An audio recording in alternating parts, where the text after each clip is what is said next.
እዚ ኣፎት ሚድያ እዩ ሰላም ጠና ሃበልና ዝተፈላለዩ ቦታን ኩነታትን ኮንኩም ምድላት ኣፎት ሚድያ ተካታተሉ ክቡራንን ነሳዓት ዘዋድድናይ ምዋናው መባደታት ሒዝናልኩም ቀሪብና ኣለና ሓበራዊ ጻንሕኩም ጻናካውን ብምዕዳም ናብ ዝርዝራቱም ተሰጋጊርና ካብ ወገን መቐለ ኣገዳሲ መጠንቀቕታ ተዋሂቦም ኣብይ ኣሕመድ ሰፊሕ መራሕትን ዕጡቓትን ዕላማ ዝገበረ መጥቃዕቲ ድሮን ከም ዝጀመረ ተገሊጹሎም ብኻልእ ወገን ፕሬዝደንት ነበር ብገበን ኩናት ንሞት ተፈሪዶም ኣዘዝቲ ሰራዊት ሓራ መሬት ናብ መቐለ ከም ዝኣተው ይሕበር ኣሎ ነዚኣቶምን ካልኦት ኣገደስቲ ዝበሎም ምዕባለታትን ኣፎት ሚድያ ሰዓት ከካፍለኩም እዩ ብቐዳምነት ማሕበር ደቂ ኣንስትዮ ስዊዘርላንድ ባስታት 2 ሚልዮን ዝተዓደገ 12 ሞተራት ኣብ መለስ ኣካዳሚ ዝርከቡ ጀጋኑ ጉዳት ኣካል ተጋደልቲ ዓዲለን ሜዲካል ዳይሬክተር ማእኸል መዕቆቢ ጉዳት ኣካል መለስ ኣካዳሚ ዶክተር ሰለሞን ሓጎስ ጫፍ ብልሒ ማኸተ ጀጋኑና ንስለ ህዝቦምን ዓዶምን ኣብ ግንባር ተኻሽዖም መስዋዕት ከፊሎም ኣካሎም ጎዲሎም ህልውናና ኣቐፂሎም ወዮም ኢሎም ጉዳት ኣካል ጀጋኑና ካብ ጽገተኝነትን ተጠዋርነትን ወፂኦም ባዕሎም ተንቀሳቂሶም ዓርሶም ኪሎም ኣልሚዖም ዕለታዊ መነባብሮም ንክመርሑ ኩሎም መዳይ ሓገዝ የድልዮም ኢሎም ቅድሚ ሕዚ ዝተገብሩ ሓገዛት ብምስጋን ምስ ዘሎ መጠን ጠለብ ግን ስለዘይመጣጠን ገበርቲ ሰናይ ትካላት ሰብ ሃፍቲ ዲያስፖራ ተጋሩ ብዝተወደበ መንገዲ ዝኻልዋ ኣድላይ ሓገዝ ንከበርክቱ ተላብዮም ኣለው ነቲ ሓገዝ ዘረከቡ ኣካየዲ ስራሕ ትካል ምግባረ ሰናይን ማእኸል ማዕበይ ህፃናትን ሙሉ መምህር ሙሉ ሃይለ ስላሴ ንሓንቲ ሞተር ብ150,000 ብር ሒሳብ ብሓፈሻ ብ1 ሚልዮንን 920,000 ብር ዝተገዝኣ 12 ሞተራት ዝኸፍአ መጉዳት ኣካል ዘለዎም 12 ተጋደልቲ ከም ዝተዓደለ ሓቢሮም ዲያስፖራ ተጋሩ ዝገበርዎ ኩሉ መዳይ ሓገዝ መተካእታ ኣልቦ ምዃኑ ብምግላጽ ምሽርሻር ሓድነትና ማሕበረሰብ ዲያስፖራ ትግራይ ተስፋ ንክቆርጽ ገይርዎ ንሓገዛትና እውን ጸሊዎ ኢሎም ፖለቲካዊ ቅልውላው ትግራይ እንተዘየሉ ነይሩ ኩሎም ጉዳት ሞተር ክረኽብሉ ዝኽእሉ ዕድል ሰፊሕ እምባሮ ገንዚቦም ፖለቲካዊ ምዝርራግ ንልግሲ ክዓክቶ ከም ዘይግባእ ብምምዓድ ጀጋኑ ተሓኪሞም ንኸልምዑ ተጋሩ ፈተውቲ ተጋሩን ክረባረቡ ጸዊዖም እቲ ሓገዝ ንጀጋኑ ናይ ንእሶ እምበር ኣይበዝሖምን ዝበላ ተወካሊት ማሕበር ደቂ ኣንስትዮ ስዊዘርላንድ ኣዶ እምበር ሰላም መሓድሽን ኣልታይሽ ኣማረን ጸገም ጀጋኑ ጉዳት ኣካል ብዘላቕነት ንክፍታሕን ኣብ ጎኖም ኮይነን ከም ሰርሕ ኣረጋጊፀን ንህዝብና ብዝኸፈልናይ መስዋዕት ኮነ መጉዳት ኣካል ንፍትሐዊ ህዝባዊ ዓላማ ብምዃኑ ኣይንጣዓስን ዝበሉ ነቲ ሓገዝ ዝተረከቡ ጀጋኑ ጉዳት ተጋደልቲ ብማሕበር ደቂ ኣንስትዮ ስዊዘርላንድ ንዝተገበረሎም ሓገዝ ብምስጋን ካልኦት ብፆትና መሰል ሓገዝ ንክረኽቡ ኩሉ ክረባረቡ ይግባእ ኢሎም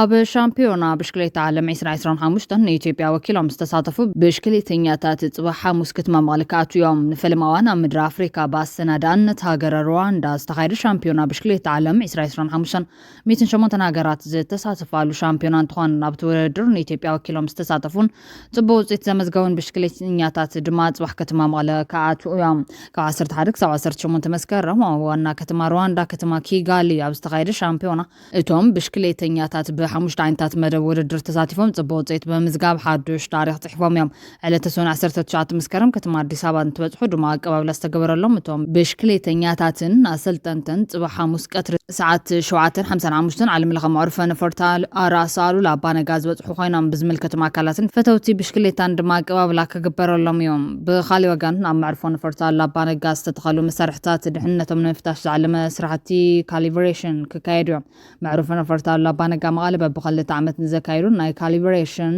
ስራሕቲ ማለት እውን ኣብ መዕርፎ ነፈርቲ ኣሉላ ኣባነጋን ከባቢውን ነፈርትን ተዓርፋን ትለዓለን እቲ ከባቢ ዘሎ ምቹነት ንምፍላጥ ዓሊሙ ከም ዝሰርሕ ገሊፆም ሕዚ ድማ መቐፀልታት ኣብ ዝሓለፈ ሰንበት 18 መስከረም 2018 ዓ.ም ዘካየደ ምንቅስቓስ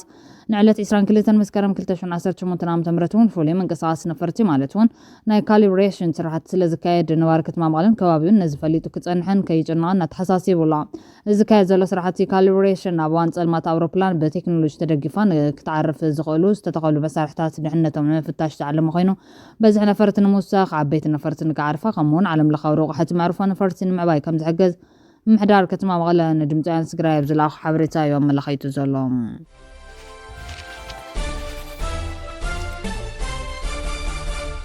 ውሽጣዊ ፖለቲካዊ ጸገማት ትግራይ ብፖለቲካውን ሰላማዊ መንገዲ ጥራሕ ክፍትሑ ይግባእ ክብሉ ሓራ መሬት ኢሎም ኣብ ዝፅውዕዎ ቦታ ዝነበሩ ናብ ትግራይ ዝተመለሱን ተጋደልቲ ገሊፆም ፕረዚደንት ጊዜያዊ ምምሕዳር ትግራይ ሌተናል ጀነራል ታደሰ ወረደ ተጋሩ ንባዕልና ክንዳመ የብልናን ኢሎም ብመሰረት ዘሕለፍዎ መልእኽትን ዛረቦ ጻውዒትን ተቐቢሎም ናብ ዓዶም ከም ዝተመለሱ እቶም ተጋደልቲ ኣፍሊጦም ንድምፂ ወያነ ትግራይ ሬቶም ዝሃቡ ኣመራርሓን ኣባላትን ኣብ ተፈለማዋን ፖለቲካዊ ጸገማት ትግራይ ንምፍታሕ ሓራ መሬት ኢሎም ዝፅውዕዎ ከም ኣማራፂ ምውሳዶም ድሕሪ ምግላጽ ኣብ ምስከዱ ቃልሶም ብኻልእ ኣካል ከም ዝተጨወየ ገልጾም نزي كمرتع زغرب ودما زتزاتيلو صحف مبقسيو نربحة تقراي زيكونت نخالي زغدن بمبارو أمنغو تحتوين العلوين مريحنة تاب حرام مريت اللغ زبل حيلا فلالايك في التركام زقبرة أردوام وشتاو بوليتكاو تقامات تقراي زفتحو بسلامون بوليتكاون زت تطرح كخاوني قباز بلو توم تقادلتي حرام مريتي لما بتوعو بتازركو خالوتو قنات آسيا روم سعيبهم بريزيدنت قزام حدار تقراي ليتنال جنرال تادس ورد زغرب وصاوعي طابلهم نوعدون كملسو صاوعي طاربهم بوليتكاو تقامات تقراي زفتحو بسلامون بوليتكاو من قدي كامون بمردان كوفيلكا بمزتاين طرح مخانون نزد ما قزام حدار تقراي تبقسوتات كم زوسدن جنرال تادس ورد بتدقاقامي ملختي محلافهم زكاريوم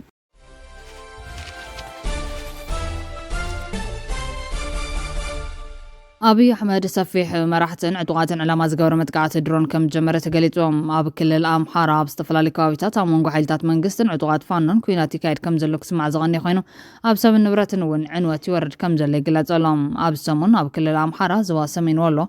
وردا قبلا فاتو أبزركب ما خلطعنا بستفزة متقعات درون حانت نفسه صورة تركبهم 4 سبيلان كم زموتو مسخاخر عينن من جتات حكمنا بي بي سي أمحارين حبيرام متقعاتي بسنبت 10 مسكرم كلتشون 18 نقاطر غزناي كتريقه بساعه 6 اب كلاستر كتما سانكا كابرسه كتما زوا ولديا 10 كيلومتر رحيق ابزركا ما خلطعنا كم استفصم 4 نبر تخبا حبيرام من حدار تزواب زعبات متقعت يكون عمقوت غدات ريتوكب كم زيغل نبي بيس حبيرام اب توتا زنبر بعل مويا طعنا تفنجاري اب قصري 5 تبايل زفلت اب قدميت زركب كفلي كم زعلبن حومات دقيسهم كلو غدات كم زورد من حبيرام كابتي متقعت زدحنا بال تحكمنا انتي كم زقاطمني فلطن مريتني لزوحطن مسيل نيرو اب تقاي زنبر وديقام املاخيو حلني لهم كالينت فنجرا سمعنا اب توتا كم استغاي زغلص مسكر عيني اوشت ما خالطعنا زنبر ابال سدرو كابت متقعت كم زدحنا زسكحك ነገር كم زراين بيبي حبيرام بزيكازي غداتن ريساتاتن كوص كم زراي زغلص خالي نبارت خبابي نمغلاص زصقم تريت مخان غليطوم يتتكالطعنا ازي كم ستاسيب مغلاص كاب قطري 5 كساب قطر 7 ترفه كم زيلب مغلاص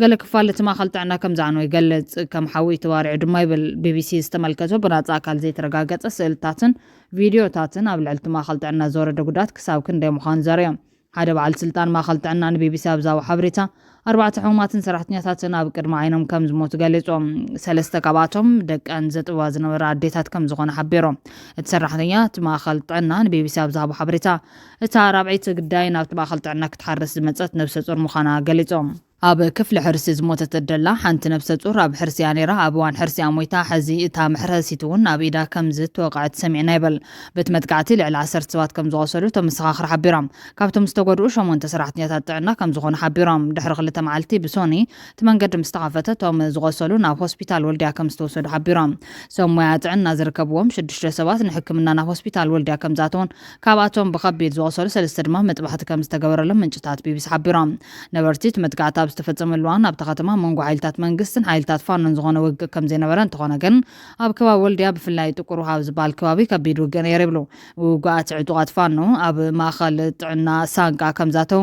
ሓደ ሰራሕተኛ ጥዕና ድማ ካብ 10 ዘይውሕደ ተጋደልቲ ፋኖ ኣብቲ ማخل ጥዕና ይሕከሙ ከም ዝነበሩ ንቢቢሲ ኣረጋጊጾም እቲ መጥቃዕቲ ሕክምና ዝግበረሎም ዝነበሩ ቁስላት ፋኖ ዕላማ ዝገበረ ክኸውን ከም ዝኽእል ይግመት በቲ መጥቃዕቲ ሕክምና ዝረኽቡ ዝነበሩ ብገምጋም 6 ዕጡቃት ፋኖ ተቐቲሎም ኣብቲ ከባቢ ከም ዝተቐበሩ ሓቢሩሎም ምክትል ሓላፊ ክፍሊ ሰላም ፀጥታን ዞባ ሰሜን ወሎ ፈለቀ ጌትነት ብዛዕባ እቲ መጥቃዕቲ ካብ ቢቢሲ ንዘቐረበሉ ሕቶ እቲ መጥቃዕቲ ይኹን ጉዳት ከነረጋግፅ ኣይንኽእለን ኢሎም ሕዚ እቲ ከባቢ ፀላይ ማለት እውን ሓይልታት ፋኖ ዝንቀሳቐስሉ እዩ ኣብ እንታይ እዩ ኣጋጢሙ እንታይ ጉዳተለን መረጋጋጽ ካብ ተሕብረተሰብ ሓበሬታ መካብ የለና በማለት መጥቃዕቲ ተፈጺሙ ድዩ ኣይተፈጸመን ከረጋግጽ ከም ዘይካኣል ሓቢሮም ኣብ ተኸባቢ ዝንቀሳቐሱ ሓይልታት ፋኖ ካብ ዝሓለፈ ሰሙን ጀሚሩ ኣብ ከባቢ ዞባ ሰሜን ወሎ ስርሒት ከም ጀመሩን ዓወት ከም ዘመዝገቡን ኣፍሊጦም ብቐንዱ ኣብ ከባቢ ዋና ቤት ጽሕፈት ዞባ ሰሜን ወሎ ወልድያ ብርቱዕ ኩናት ከም ዝተለዓለን ምንቅስቓስ ከም ዝተዓናቐፈን ነበርቲ ተኸባቢ ሓቢሮም ሓደ ነባሪ ከተማ ወልድያ ንቢቢሲ ኣብ ዛሃቦ ሓበሬታ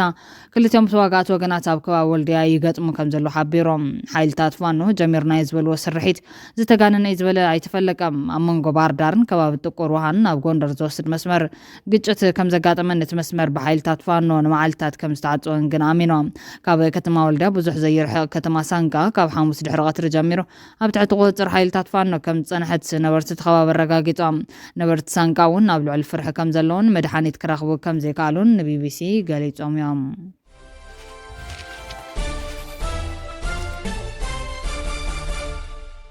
ኣብ ኮንጎ ፕረዚደንት ነበር ጆሴፍ ካቢላ ብገበን ኩናት ንሞት ተፈሪዶም። ፕረዚደንት ዲሞክራሲያዊት ሪፐብሊክ ኮንጎ ዝነበረ ጆሴፍ ካቢላ ብገበናት ኩናትን ክድዓትን ተኸሲሱ ብኣካል ኣብ ዘይተረኸበሉ መጋባያ ንሞት ተፈሪዱ ኣሎ። ኣብ ልዕሊ ጆሴፍ ካቢላ ዝተመስረተ ክሲ ኣብ መላእ ምብራቕ ዞባ ናይቲ ሃገር ዕንወት ዘስዓበ ዕጡቕ ጉጅለ M23 ክድግፍ ፀኒሑ ዝብል እዮም። ወታደራዊ ቤት ፍርዲ ብዓርቢ ኣብ ዘካየዶ መጋባያ ብክድዓት ገበናት ኣንጻር ሰብኣውነት ከምኡውን ገበናት ኩናት ቅትለት ፆታዊ መጥቃዕቲ ምስቃይን ናዕብን ብዝቐርበሉ ክሲ ብሞት ቅፅዓት ፍርዲ ሂቡ ዘሎ። ጆሴፍ ካቢላ ነቲ ግሲ ነፂግዎ ኣሎ።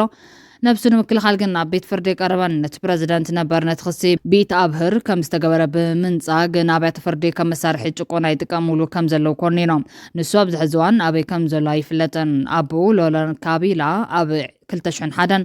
ብጥይት ድሕሪ ሞታሉ ስልጣን ሒዙ ነቲ ሃገር ን18 ዓመታት ዝመርሐ ወዲ 54 ዓመት ጆሴፍ ካቢላ ኣብ 2019 ስልጣን ፕረዚደንት ፌሊክስ ቲሽከሰዲ ኣረኪቦም። ድሒሩ ርክቦም ምስ ተበተኸ ድማ ጆሴፍ ኣብ 2023 ናብ ስደት ኣምሪሖም። ጆሴፍ ኣብ መያዝያ ናይዚ ዓመት ኣብ ምብራቕ ንዝካየድ ዘሎ ቀታሊ ውግእ መፍትሒ ምርካብ ክሕግዝ ከም ዝደሊ ብምግላጽ ኣብ ሰዕበ ወርሒ ናብታ ብM23 ዝተተሓዘት ከተማ ጎማ ከም ዝበፅሐ ገሊፆም። ፕረዚደንት ቲሽከሰዲ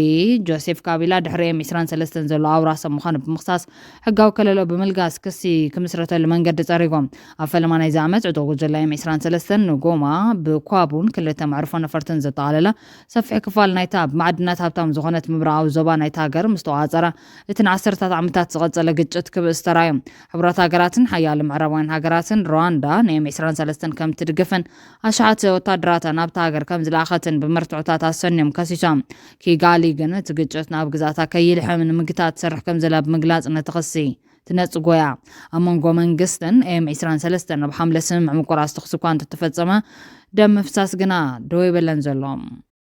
ክቡራትን ክቡራንን ቤተሰብ ኣፎት ሚድያ ነሳት ዝተዋደዱ ዋናዊ ዜናታት ኣቅሪብና ዛዚምና ስለተከታተሉና ዜና ነመስከን። ኣብ ዝቕፅል ብካልኦት ምዕባለታት ክንጋነይና። ላይክ፣ ሼር፣ ሰብስክራይብ ምግባር ቤተሰብ ኣፎት ሚድያ ክኖ ሰናይ ግዜ